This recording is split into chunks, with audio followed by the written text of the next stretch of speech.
E o Ministério da Agricultura publicou uma portaria que proíbe o armazenamento, a comercialização e também o uso de vacinas contra a febre aftosa aqui em Mato Grosso.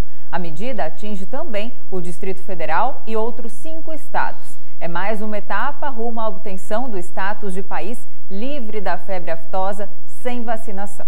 E é para falar sobre esse e outros assuntos que está ao vivo aqui no Jornal do Meio-Dia o coordenador de Defesa Sanitária Animal do INDEA de Mato Grosso, João Marcelo Nespoli.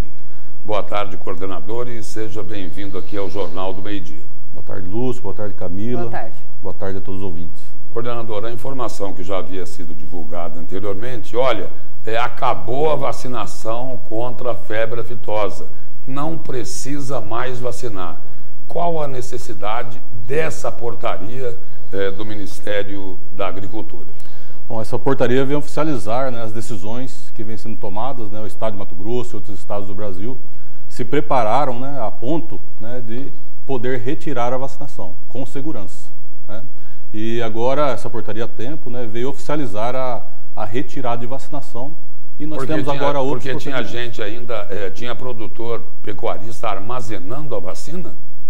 Hoje o nosso estoque, produtores não, né, mas algumas revendas ainda tem. O nosso estoque é muito pequeno hoje, é só um remanescente, né? As revendas, as nossas revendas de produtos veterinários já tinham conhecimento de que em maio não haveria essa comercialização, né? Mas tem outros estados, por exemplo, o Pará, que continua vacinando, né, e essas vacinas podem ser destinadas, por exemplo, né, àquelas revendas mais próximas da divisa, para vender para produtores rurais do estado do Pará, por exemplo. Isso é permitido? Isso é permitido, né? O procedimento já foi criado dentro do INDEA, né? Então essas revendas que pretendem ainda comercializar para esses estados que não retiraram a vacinação, podem fazer a solicitação ao INDEA. Coordenador, e na prática, o que os produtores, né, a sociedade de modo geral, tem a ganhar neste novo momento, né, em que o Brasil tem o status, reconhecimento desse status de um país, né, especialmente Mato Grosso, falando aqui, de zona livre de febre aftosa sem vacinação. O que muda na prática? Bom, esse é o caminho, né? Nós ainda estamos ainda no caminho de atingir a certificação internacional, né? Agora retiramos a vacina, começam os procedimentos, né, a confecção de relatórios, estudos epidemiológicos, para chegarmos aí a fazer ao pleito a Organização Mundial de Saúde Animal e aí atingirmos então a certificação internacional de livre de febre aftosa sem vacinação, né? Esse é o melhor status para essa doença, né? Então outros países que não compravam ainda os produtos de Mato Grosso, né, poderão vir a comprar. Então o que nós temos com isso? Uma maior diversificação de mercado. Se em algum momento nós tivermos problema em algum mercado, o outro pode suprir, né? Isso é uma questão bastante estratégica para o estado de Mato Grosso, que é o maior produtor de bovinos do Brasil. Dentro dessa linha, né, dentro dessa resposta que o senhor falou aí, que outros mercados poderão começar a comprar a carne aqui de Mato Grosso.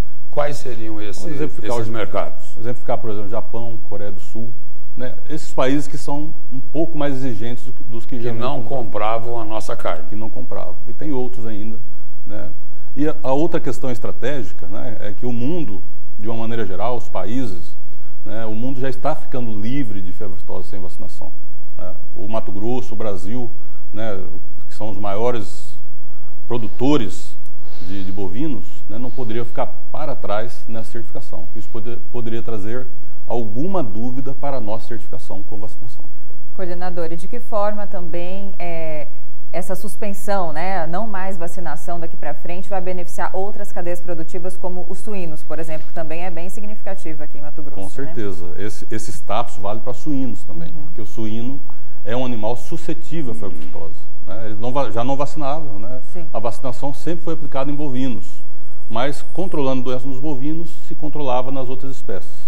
Agora, atingindo essa certificação, a cadeia de suíno, que também é muito importante aqui no estado de Mato Grosso, poderá alcançar novos mercados. Agora, existe ameaça, por exemplo, de casos isolados de febre aftosa, e se isso ocorrer, qual é a orientação da defesa animal? Bom, o risco é, vamos dizer assim, aceitável hoje, né? Estamos tirando a vacina porque o risco é muito pequeno, né? De qualquer forma, né, o estado de Mato Grosso se preparou exatamente nisso, né, para detectar rapidamente a doença, ela vir a ser introduzida no nosso território e para tomar todas as medidas necessárias para debelar qualquer surto no menor espaço de tempo possível, né? E aí que vem a principal colaboração do produtor. Ele deixa de vacinar, mas ele tem que reforçar a vigilância.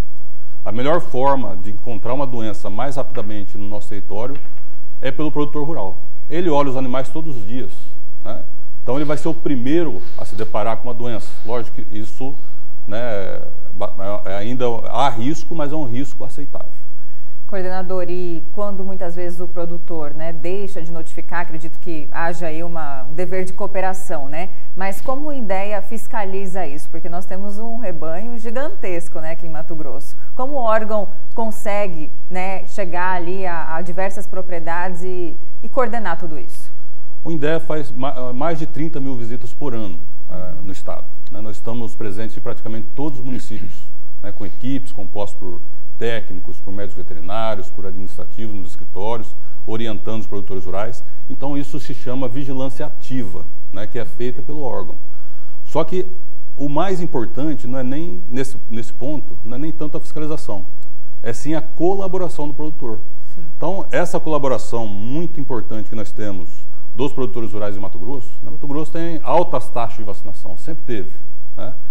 E quando a gente vai medir a eficiência da vacinação lá, vai coletar lá a amostra dos bovinos, né, isso é feito de tempos em tempos, a eficiência é muito alta, né? Então essa colaboração, né, dos produtores rurais, a gente pretende, né, através de educação sanitária, conversa com os representantes de classe, né, a gente pretende que isso seja transformado em um aumento da sensibilidade do produtor rural em relação à doença, né? E para que eles nos notifiquem. Para isso ele precisa conhecer a doença, saber como faz a notificação para o INDEA, que está presente em todos os municípios do estado praticamente. E tem alguma outra doença? A febre aftosa está resolvida. Agora, tem alguma outra doença que preocupe a defesa animal de Mato Grosso e que alerte os pecuaristas em relação a isso? Nós temos outras, né? Mas outros também, essas doenças emergenciais já estão erradicadas ou então elas nunca ocorreram aqui no nosso território, né? Todo mundo viu falar da vaca louca, por exemplo, ela nunca ocorreu. Então nós temos medidas para prevenção, né? A partir do momento que a gente resolve o problema sanitário, a gente tem que trabalhar com a prevenção.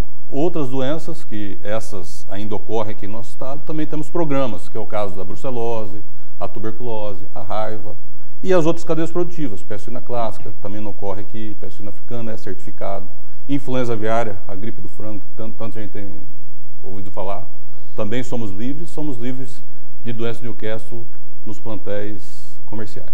Coordenador, obrigado pela presença e pelas informações aqui no Jornal do Meio-Dia. Muito obrigado, Camila, Lúcio, muito obrigado. E em